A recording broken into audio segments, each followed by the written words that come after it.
বাচ্চা ছেলে নিয়ে নেন।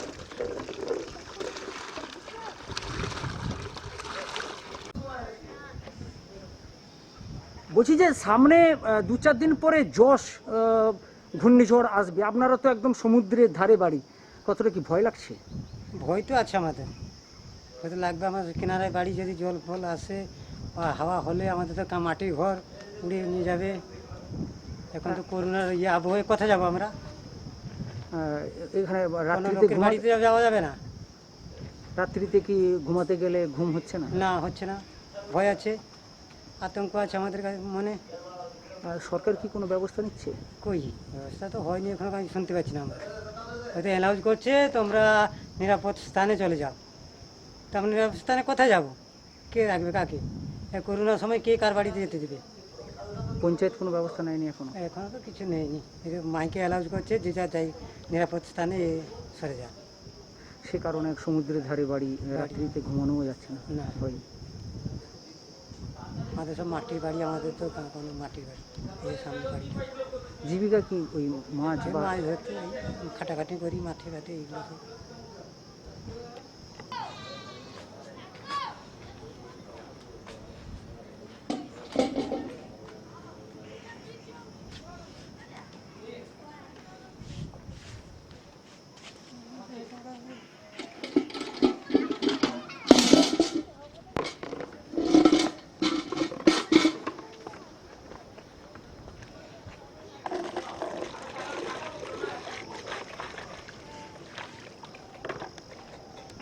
তিনটা বাচ্চা ছেলে নিয়ে নেন।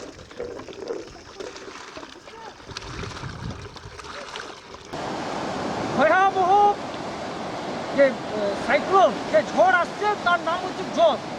সেই যশ উড়িষ্যার উপকূলে এবং দীঘা শঙ্করপুরে আছড়ে পড়বে এই যশ। ঠিক আমরা দাঁড়িয়ে আছি উড়িষ্যা এবং বেঙ্গলের যে সমুদ্র উপকূলবর্তী এলাকা, সেই সমুদ্র উপকূলবর্তী এলাকা উদয়পুর এবং তালসারি এলাকার যে ঠিক মাঝামাঝি আমরা দাঁড়িয়ে আছি।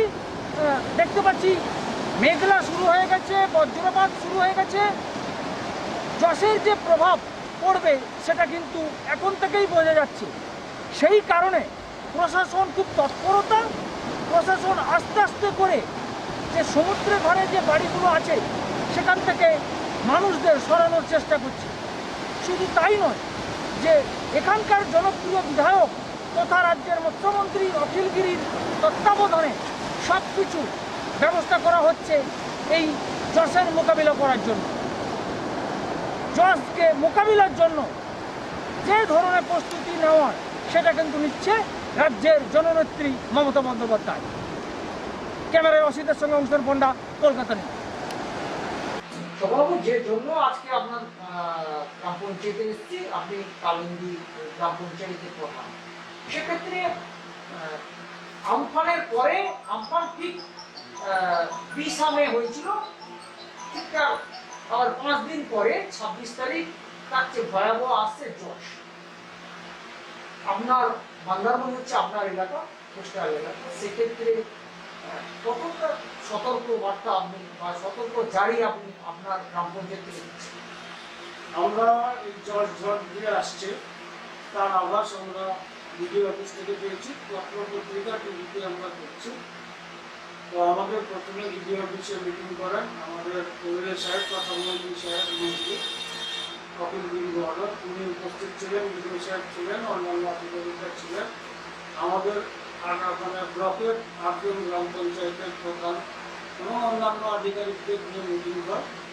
তো বিডিও সাহেবের নির্দেশ অনুযায়ী আমরা পঞ্চায়েতে আমাদের যত সদস্য আছে, আমাদের যারা অ্যাক্টিভ ওয়ার্কার আছে তাদেরকে দেখি সদস্য এবং এলাকার অ্যাক্টিভ শ্রেণী যারা এইসব কাজে নিযুক্ত হয়। যেহেতু আমাদের সমুদ্র উপকূলবর্তী এলাকা, তো আমি যদিও এবারে প্রধান, কিন্তু আমি 98 সাল থেকে আমি গ্রাম সদস্য হিসেবে পঞ্চায়েতে এসেছি। আমি আয়লা দেখেছি, বুলবুল দেখেছি, ফণি দেখেছি, লাস্টে আমকানও দেখেছি।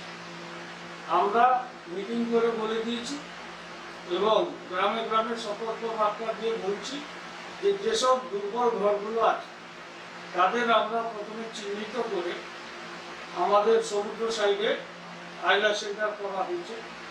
আইলা সেন্টার দুটো আছে এবং সেটা আছে একটা মন্দারমণিতে, আর একটা আছে আপনার দক্ষিণ পুরুষোত্তমপুর ঘোরানা। তো আমরা এরকম একটা বিজ্ঞপ্তি করেছি যে আইলা সেন্টারগুলো যে কোথায় কোথায় আছে, যে আমরা সেন্টার দেওয়ার জন্য আমরা মন্দারমণি আইলা কেন্দ্র করেছি, দক্ষিণ পুরুষোত্তমপুর আইলা কেন্দ্র করেছি, দক্ষিণ পুরুষোত্তমপুর সৌরা প্রাথমিক বিদ্যালয়কে চিহ্নিত করেছি, দক্ষিণ পুরুষোত্তমপুর সদস্যার বাড়ি বড় আছে, ওখানে একটা সেন্টার করেছি। দাদরপাত্রবার রয়্যাল হেরিটেজ হোটেল বলে তাকে আমরা ঠিক করেছি। দাদরপাত্রবার হোটেল সিঞ্জেরি, সেখানে আমরা থাকার ব্যবস্থা করেছি। দাদরপাত্রবার ইউনাইটেড 21 হোটেল, সেখানেও ব্যবস্থা করেছি। কিংস ক্রাউন হোটেল দাদরপাত্রবার, সেখানে ব্যবস্থা করেছি। অংশী অন্তর্দয় অনাথ আশ্রম, ওখানেও বিল্ডিংটা বড় আছে, ওখানে আমরা থাকার ব্যবস্থা করেছি। আর সোনাময় ইন্টিগ্রেটেড স্কুল, ওখানেও আমরা থাকার ব্যবস্থা করেছি। এবং পঞ্চায়েত এলাকায় যত সমস্ত প্রাইমারি বিদ্যালয়গুলো আছে, স্কুল আছে, সেগুলোও আমরা চিহ্নিত করে রেখেছি। যদি দুর্গত লোক মানে এর জন্য সমুদ্র সাইডে আমাদের প্রায় 4000 লোক ওইসব সেন্টারে চলে আসবে। আমাদের যে সিডাইট বাঁধ আছে ভেতরের পোর্শনটা আমরা অ্যালার্ট করে রেখেছি এবং দুর্বল ঘরগুলোকে, মাটির ঘর, টালির ঘর, অ্যাসবেস্টারের ঘর, সেগুলো চিহ্নিত করার কাজ চলছে এবং এইসব লোককে আমরা স্কুল বিল্ডিংয়ে তুলে নেওয়ার ব্যবস্থা করছি।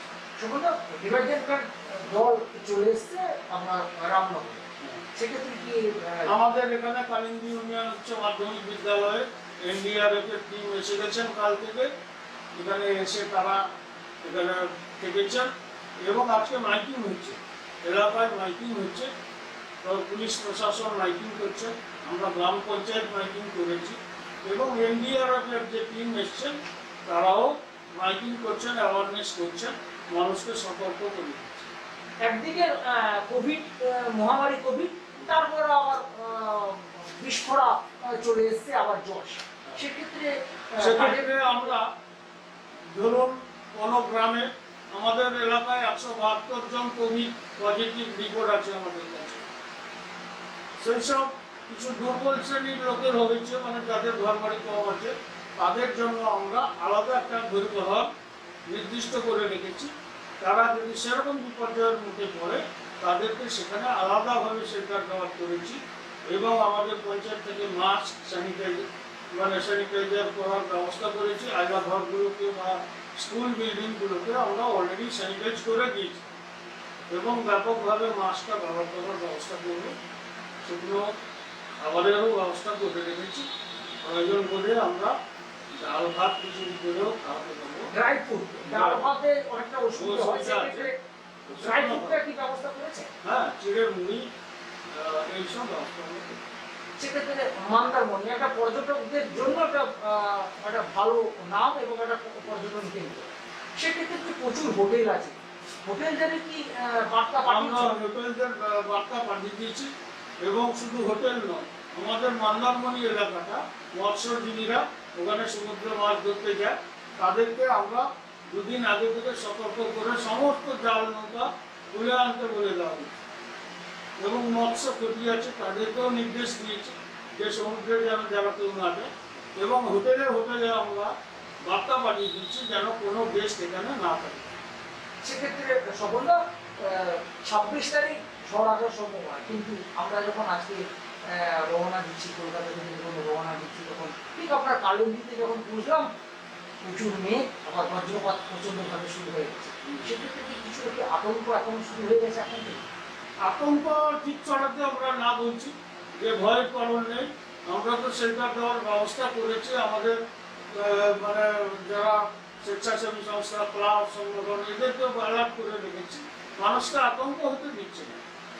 শেষ প্রশ্ন হচ্ছে যে জনপ্রিয় বিধায়ক আপনাদের, তিনি আবার রাজ্যের মৎস্যমন্ত্রী অখিল, সেক্ষেত্রে কি এই অখিলদাকে আপনারা মৎস্যমন্ত্রী পাওয়ার জন্য সেখানে কি অনেকটাই খুশি মনে করছে? আমরা অনেকটাই খুশি। আমরা মনে প্রাণে চেয়েছিলাম যে অখিলদা এখানে তৃতীয়বারের জন্য এমএলএ হয়েছেন। তিনি মানে যোগ্য থাকা সত্ত্বেও এখানে কোনোদিন মন্ত্রিত্ব পাননি।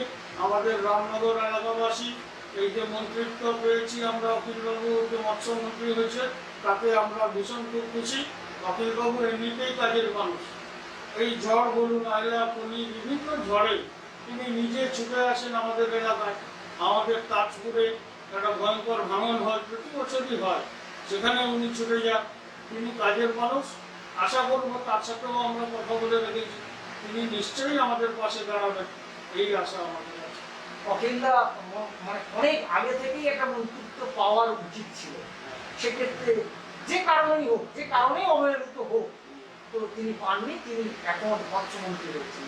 তো সেক্ষেত্রে তিনি প্রচুর পরিমাণে একসময় বামফ্রন্টের, আপনার জেলার বামফ্রন্টের মৎস্যমন্ত্রী তৃণমূল ছিল, তারপরেই আবার আপনারই জেলার ছেলে, আপনারই বিধানসভার বিধায়ক পেল মৎস্যমন্ত্রী। আবার এই এলাকা মৎস্যজীবী এলাকা, সেক্ষেত্রে কি অনেকখানি কি মৎস্যজীবীদের বা মৎস্যজীবী ইউনিয়নের দিকে অনেকখানি ডেভেলপমেন্ট হবে? নিশ্চয় ডেভেলপমেন্ট হবে। অখিলদা এমন মানুষ, মন্ত্রী মহাশয় এমন মানুষ, যিনি প্রতিটা মানুষের কাছে ছুটে যান। যে কোনো কাজে ডাকলে তিনি ছুটে যান। প্রতিটা অনুষ্ঠানে বলুন, সুখে বলুন, দুঃখে বলুন, তিনি আমাদের পাশে দাঁড়ান সবসময়। এবং তিনি কাজের মানুষ, কাজ করতেও জানেন। কিছুদিন আগে দীঘা ডেভেলপমেন্ট অথরিটির চেয়ারম্যানও হয়েছিলেন। তিনি কাজ করে দেখিয়েছেন ডেভেলপমেন্ট কেমন করতে হবে। যে অল্প সময় 1 মাস তারপরে এমবার্গ হয়েছিলেন, তার ভেতরেও তিনি কাজ করেছেন।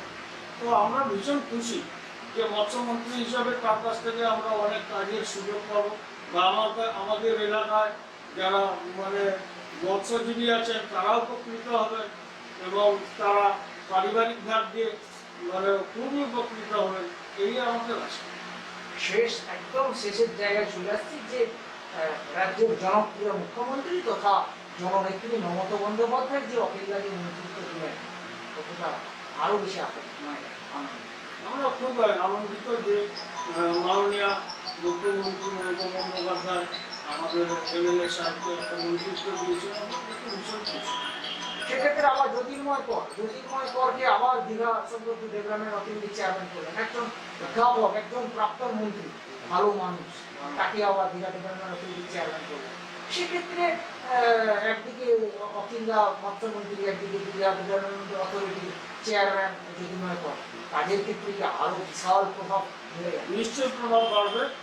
মানে আমরা যতটুকু জানি জ্যোতির্ময় মহাশয় তিনি কাজের মানুষ, শিক্ষিত মানুষ এবং খুবই কাজের মানুষ। এর আগে সমবায় দপ্তরে তিনি ছিলেন, কাজ করে দেখিয়েছেন এবং মানুষের পাশে থাকেন। এবারে আমরা আশা করব তিনি ডেভেলপমেন্টটা খুব সুন্দরভাবে করবেন। আমফান গেল, তারপরে ভয়ঙ্কর ঝড়, 26 মে জস। আপনার এলাকার যে মন্দারমণি কোস্টাল এলাকা, সেই এলাকা কি সতর্ক হচ্ছে? বিষয়টা হচ্ছে সতর্কীকরণ তো হচ্ছে। আমরা তো এমনি উপকূলবর্তী এলাকার মানুষ, আমাদের সারা বছরই বর্ষার আগে এবং বর্ষার পরে যে ঝড়ের সম্ভাবনাগুলো আছে, তো উপকূলবাসী হিসাবে আমরা সারা বছরই আমরা একটা আতঙ্কে থাকি, এবং এটা আমরা মোকাবিলাও গত দিনেও করে এসেছি। গত আমফানে যে ঝড়টা হয়েছিল, আমাদের এলাকার বিধায়ক সাহেব এবং আমাদের ব্লক প্রশাসন, যারা পঞ্চায়েত সমিতি, দুটা পঞ্চায়েত সমিতি 1 ও 2 এবং পঞ্চায়েতগুলো আগে থেকেই সজাগ হয়েছিলাম আমরা। এবং আমাদের এই এলাকায় খবর নিয়ে জানবেন যে এখানে বাতাসটা খুব কম হয়, তার সত্ত্বেও কিন্তু একজন মানুষ বা একজন গবাদি পশু সেইভাবে কিছু ক্ষতি হয়। আমরা তার আগে ব্যবস্থাগুলো নিয়েছিলাম এবং যথেষ্ট আমরা সুনামের সঙ্গে পঞ্চায়েত এবং পঞ্চায়েত সমিতি এবং আমাদের স্থানীয় লেভেলে যারা জনপ্রতিনিধিরা আছে তাদের তৎপরতাই কিন্তু আমরা উৎপন্ন করি। আমরা এবারেও ভাবছি সেই জায়গাটা আরও আগে থেকে আমরা সতর্ক হয়েছি। আমরা আগে থেকে ব্লক প্রশাসনের মিটিংটা 4-5 দিন আগে করেছি। প্রতিটা পঞ্চায়েত স্তরেও আলোচনা হয়েছে এবং পঞ্চায়েতগুলোয় সব জানিয়ে দেওয়া হয়েছে তাদের রেসপন্স সেন্টারগুলোকে তৈরি করে রাখার জন্য। সমস্ত রকম আলোচনা করে আমরা সম্পূর্ণভাবে প্রস্তুত ঝড়ের মোকাবিলা করবার জন্য। আমার মনে হয় আমাদের সমস্ত ব্যবস্থাটা এমন জায়গায় পৌঁছে দিয়েছি। আমরা চেষ্টা করছি যাতে মানুষের কোনো ক্ষতি না হয়, তাই জলটা আমাদের এলাকায় আর বেশি ক্ষতি করতে না পারে, সেই চেষ্টাটা আমরা চালিয়ে যাচ্ছি। আপনার এলাকার বিধায়ক তথা রাজ্যের মৎস্যমন্ত্রী অখিল, সেক্ষেত্রে আপনার বিধায়ক আপনার জেলার সেখানে অখিলদাকে মৎস্যমন্ত্রীকে কতটা আনন্দ বলতে সত্যি এটা আপনি আমার মনে হয় ভাষায় বোঝাতে পারবো না। কেন বোঝাতে পারবো না? অখিলরা ব্যক্তিগতভাবে তিনি তো শুধুমাত্র একজন বিধায়ক হিসাবে কাজ করেন, তিনি জননায়ক হিসাবে এখানে আমাদের কাছে সবসময় 2001 সাল থেকে 3 বারের পরে 4 বারের বিধায়ক রূপে প্রতিটা বাড়ি বাড়ি প্রতিটা মানুষকেই তিনি ব্যক্তিগতভাবে চেনেন এবং তার মহৎ যে বিষয়গুলো আছে মানুষের কাছে তিনি দাঁড় রেখেছেন। আর মন্ত্রী হিসাবে যদি বলেন, আমরা স্বাধীনতার পরে ভারতীয় গণতন্ত্র যেদিন থেকেই প্রতিষ্ঠিত হয়েছে, বাংলায় বিধানসভা আমার কি রাজ্য কি লোকসভা নির্বাচন করি, আমরা কিন্তু কোনোদিন একটা মন্ত্রিত্বের স্বাদ পাই না। কিন্তু আমরা যথেষ্টভাবে আমাদের এখানে বিধায়করা গেছেন বা লোকসভা সদস্যরা গেছেন, এখানে লোক যেটা বলছে লোকসভায় হয়তো আমাদের ছিল একজন ছিল, কিন্তু বিধানসভা যদি রামনগরটাই ধরে, রামনগর থেকে কিন্তু আমরা খুবই গর্বিত, আনন্দিত এবং এর জন্য মমতা বন্দ্যোপাধ্যায়কে আমরা ধন্যবাদ জানাচ্ছি যে তিনি অন্তত রামনগরের প্রতি যে একটা সুন্দর চিন্তা ভাবনা নিয়েছেন, রামনগরের মানুষের কথা ভেবেছেন, তাকে ধন্যবাদ জানাচ্ছি এবং আশা করি অখিলদাকে যে দায়িত্ব মমতা বন্দ্যোপাধ্যায় দিয়েছেন তিনি সুনামের সঙ্গে সেটা কিন্তু আগামী দিনে আমাদের পাশে থাকবেন, সুনামের সঙ্গে কাজ করবেন এবং দপ্তরটিকে সুন্দরভাবে পরিচালনা